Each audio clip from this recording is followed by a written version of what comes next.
G'day, this is Captain Noob, and the next round of the Creation Club stuff is dropped in today as of this recording, and something that caught my eye was the Skyrim thing, and it looks like from the picture that it's some sort of iron helmet. I think that's a steel sword, so you know, that's kind of cool. And what happens when you purchase the thing?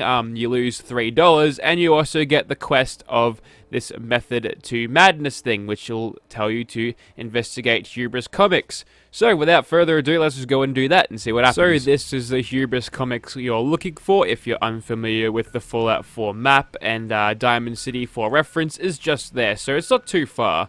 Hangman's Alley is there if you're familiar with that settlement, so it's not too far off the river, which makes it sort of easy to find. If you are familiar with this place in the vanilla game, you can find a nice lot of gear in here, including the Silver Shroud costume, the Grognak costume, which is going to be a very good thing if you want to play a melee character. So this sword being here is actually kind of a nice thing, I suppose. If you really want to go ham with a Skyrim sword, then chucking on the the Grognak costume along with it is great. Also, there's a bunch of Silver Shroud memorabilia that you should pick up too. That way you can get a little bit better rewards from old mate down in Good Neighbor. So we'll quickly open this door with the key, and don't have to worry about these ghouls. If they do show up, we'll probably just one-shot them anyway, because they're basic-ass ghouls. Even on very hard, these guys pose a very little threat. Yep, looks like we're heading to the top floor. There should be a glowing one somewhere. Usually there's a glowing one. I think I've already... No, he's around there somewhere. There we go. Took him out. We'll quickly finish off the rest of the ghouls on this floor. They're only shambling towards us. None of them decided to sprint. And here we go. Looks like we do have to find some sort of fetch quest out of this. So we'll play that. I hear a bunch of ghouls running up to me. Okay, it's a diary. If I'm going to hit the last one, it's probably going to tell me exactly where it is. Okay, story time with Captain Noob it is. So, 09/24/2077. Dave's been spending a ton of time over at Shenley's lately. We can all smell the alcohol in him, but he's adamant that he's doing research. He calls the place his personal castle and said the metal statues reminded him of golems in the script. At first I was okay with it. I mean, the battle mage he's playing does live in a castle, and it does have golems guarding the entrance. If that's what it takes to get a good performance out of him, so be it. Still, the other day I had Bob follow him, and it turns out he spends half of the time in the bar and the other half in the bathroom. But knowing Dave, he's going to tell me it's his goddamn throne. Alright, next entry. Dave's been getting obsessed with this role. He comes to the set in full armor and demands we address him by his character's name. I tried having his agent call him, only to find out that he's cut off the electricity in his home. And I'm not sure what it was that we had for lunch, but Bob swears it was still moving. Next casting call, I'm going to tell Jenny no more method actors. Can someone please hide the new sword and helmet before next shoot? I've told Dave time and time again that we'll live with his bullshit as long as he doesn't endanger the crew. The fact that he brought in a real sword on set is pretty much the opposite of what I asked for. He nearly sliced off Bob's ear whipping that thing around, and I'm afraid if he kills him, the insurance isn't going to cover it. On top of that, all the screaming he does in that fake language is starting to grate on everyone. I warned him, one more stunt like this and I'm going to write his character off with the most excruciating death unimaginable. Let's see him method act that. When Dave found out about the script changes, he just about lost it. He kept saying this nonsense about his new levitation spell and went out to the roof to prove he could fly. They're trying to talk him off the ledge right now, and I feel like most of us would be okay if he went ahead and jumped. Christ. The problem is he's wearing valuable set property, so he can't let it get damaged. I told Bob to go after him and secure the props before telling Dave he's fired. And finally, somehow Dave made it to the other ledge. He jumped onto one of his so-called golems and climbed up. They said Bob went after him but didn't make it across. Now we're missing 2 actors and a whole bunch of props. I don't know how I'm going to explain this to the suits. No one knows where Dave went, but I'll be willing to bet he's still holed up in his imaginary castle.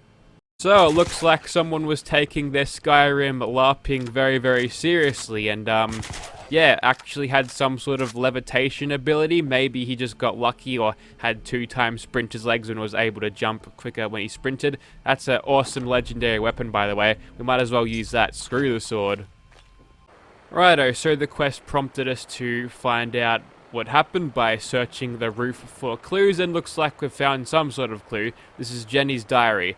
She's got a bunch of darts, so she's a smoker, so she got what she deserved. Okay, more story time, I guess.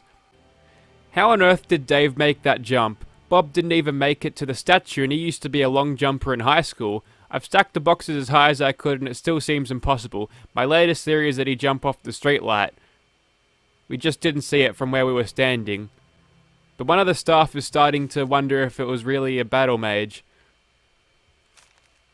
But some of the staff are starting to wonder if he's really a battle mage. That's obviously bullshit, and I refuse to believe on the general principle. Besides, if Dave really did know how to levitate, he wouldn't have needed the ladder to climb up the other ledge. Not sure what he was doing over there, but he shouted some nonsense about conjuring a key. I can't be sure, but I think I saw him fish something out of a duffel bag. Okay, looks like we've got an extra clue now, and do we have to do some parkour? Hang on, what was the quest objective? I didn't quite see it. Find a way to the ledge. That ledge. Okay, well, looks like there's something to go over there. I'm guessing if you had some power armor, I feel like that would work pretty well. But something about jumping across with... maybe it is a parkour challenge. Well, I've got mouse and keyboard, so we should be okay. Looks like that adventure ended as soon as it started, though. We might have to go up using the raider compound in here. Again, basic raiders, they'll go down like butter.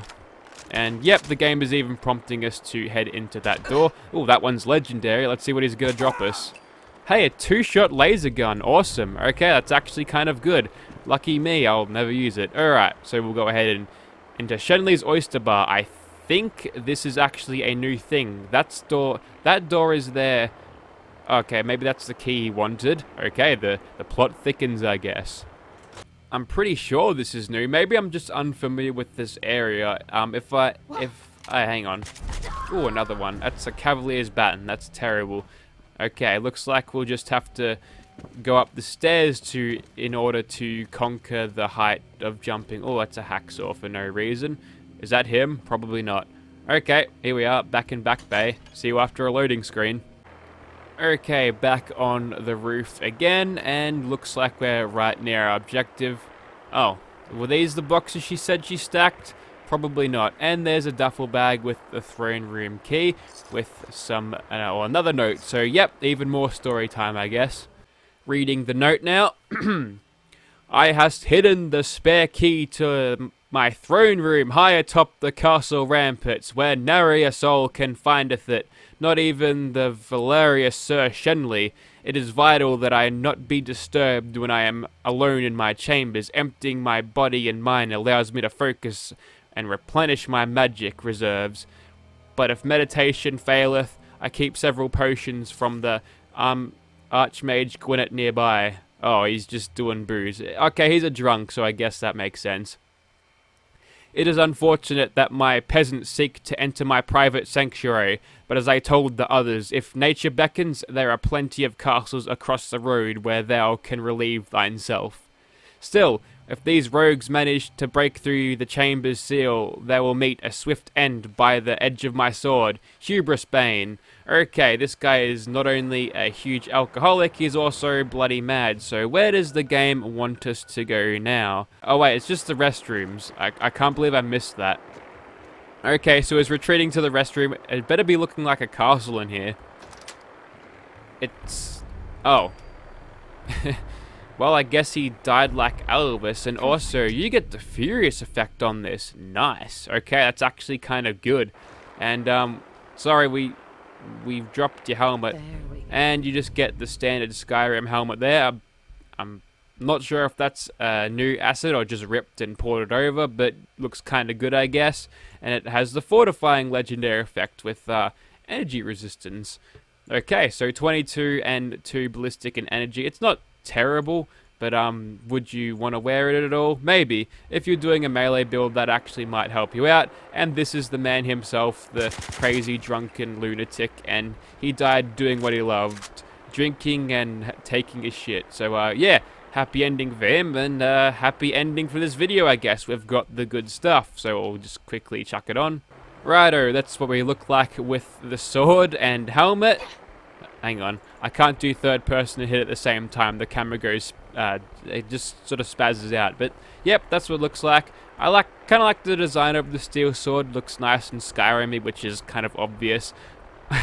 The helmet looks a bit big, but at least you can sort of see through it, I suppose. It's obviously not going to be there in first person, but yeah, I'm actually kind of keen how this thing works. Also, it's using some machete animations because, yep, the replacer I have makes the equip go something like that. So there. Yeah, I'll definitely be having a look at this weapon pretty soon, so stay tuned for that kind of video. Anyways, thank you for watching, guys.